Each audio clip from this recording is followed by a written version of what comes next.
kábíyèsí aláyélúwà ọlọ́run jẹ́ mi lógún ìrùkẹ̀rẹ̀ ó tún dókè ní bàbá lórí gbogbo rògbòdìyàn tó ń ṣẹlẹ̀ jákèjádò gbogbo orílẹ̀-èdè nàìjíríà lórí àwọn agbébọn kí ni àtẹ̀yìn lọ́balọ́ba kọ sí ọ̀rọ̀ yìí bàbá. I prefer láti sọ English because it's a national issue. When it comes to security of this nation, it's the local security that is very, very paramount and very important. And there was a time I advised, they call us to the villa, and I advised my advice to the president. Even the Inspector General Adamu said my own suggestion for Fulani herdsmen and farmers' crisis is the best solution. But what we advised, there was no implementation.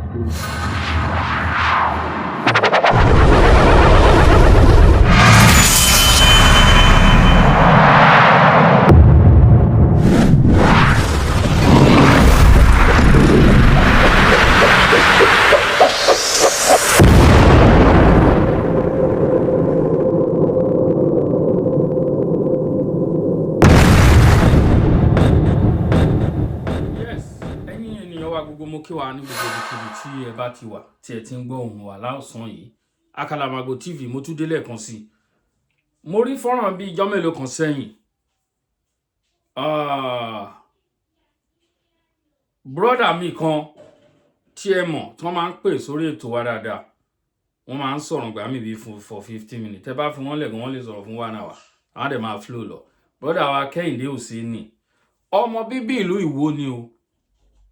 Wọ́n ní ká bá wọn gbóhùn sí afẹ́fẹ́. Wọ́n ti send video yẹn sí wa lẹ́ni. Èmi ò gbà ní mo wò mo ní àmọ́ rí video yìí mo kàn gbójú ń bẹ̀ ni. Lóòótọ́ ó escape mind mi ni. I wanted to say something before this time. Brother Kẹ́hìndé Òsínì. Alàgbà Bobby tó ń ṣe program lórí Facebook àti wọ́n wà lórí YouTube. Ọmọ ìlú Ìwó náà làwọn náà. Kí ni nǹkan tí ẹ̀rín ṣe sí ọ̀rọ̀ yìí? Ṣé bẹ́ẹ̀ ṣe máa wo Olúwo lélẹ́yìí? Gbogbo ọmọ ìlú Ìwó káàkiri orílẹ̀-èdè àgbáyé níbikíbi tí ẹ wà, ẹ máa bọ̀ ẹ wá tẹ́tí sí ohùn mi ní ọ̀sán yìí. Ẹ̀yin ènìyàn wa, ẹ wá wo fọ́nrán yìí. Olúwo wọ́n sọ̀rọ̀ lórí security.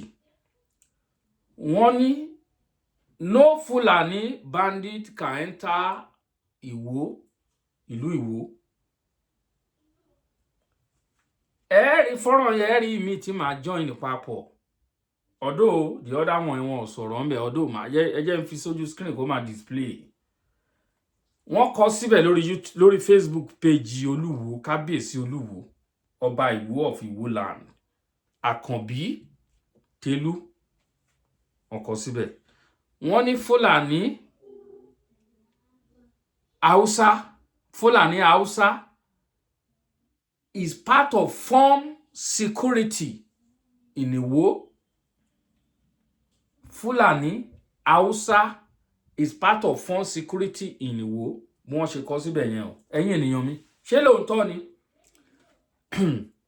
Gẹ́gẹ́ bí àwọn ìyá wa tó ń wò wá tí wọ́n ọ̀dà sáà nǹkan tá a sọ ní èdè fìtìfìrìn abíbẹ́bí bóbọ́bù òun làwa ń sọ. Àwa ò sọ fìtìfìrìn. Ẹ̀yin ènìyàn mi, ihun tí a sọ ní ṣókí ni wípé wọ́n ní Fúlàní àti Haúsá ó wà lára àwọn ẹlẹ́ṣọ́ ààbò ní ìlú Ìwó tó ń mójútó ẹ̀ṣọ́ ààbò ìlú Ìwó. Wọ́n ní Fúlàní àti Haúsá ó wà ńbẹ̀. Ẹ jọ̀ọ́ wọ́n pín ìtàn Ajábá ló ṣe fẹ́ kan mi lè mọ́mù. Kí ló ń ṣẹlẹ̀ ní ìlú Ìwó yìí? Ọba Olúwo ń gbàbọ̀dè fúnlẹ̀ Yorùbá. Ẹ̀yin ọba tó kù ibo lẹ wà? Ẹ dìde sọ̀rọ̀ arákùnrin yìí. Ẹ dìde sọ̀rọ̀ arákùnrin yìí. Ẹ jẹ́ ká wo ohun tó ṣẹlẹ̀. Ọlọ́run jẹ́ mi lógún ìrùkẹ̀rẹ̀ ó tún dókè ní bàbá.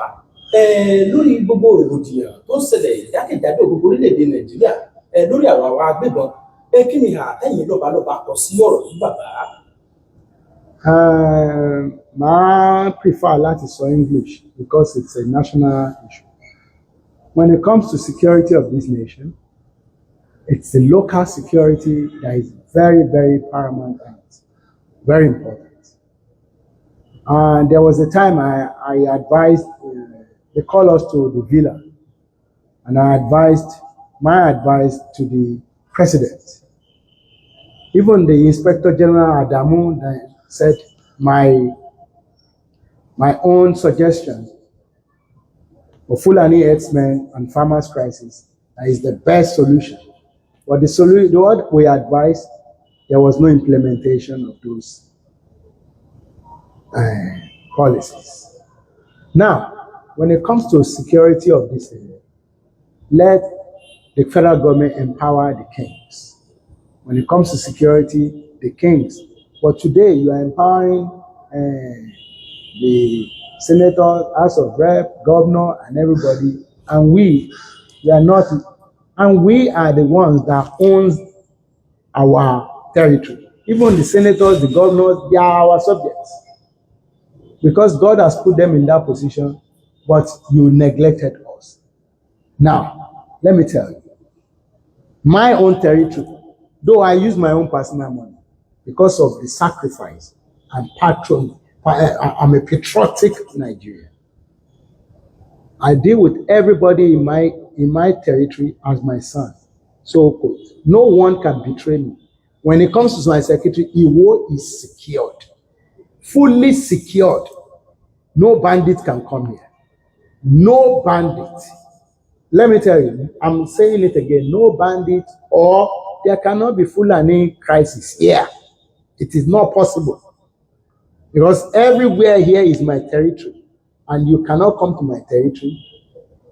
You cannot come to my territory and start war or start problem. You will die. So I can say no banditry can even come here. And no Fulani herdsmen crisis in Iwo.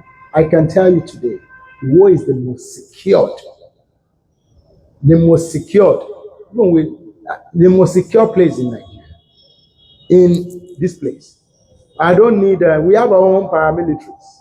We have our own citizens, patriotic, without even giving them money. They are ready to volunteer.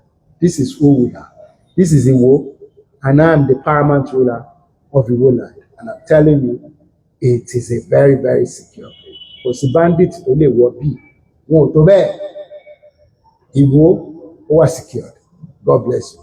Everybody should secure their territory.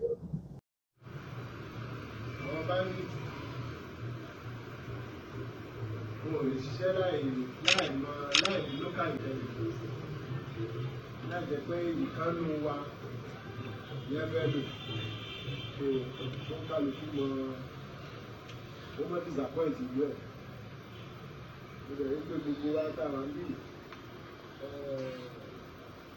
Fúlàní náà wà nù wa àbí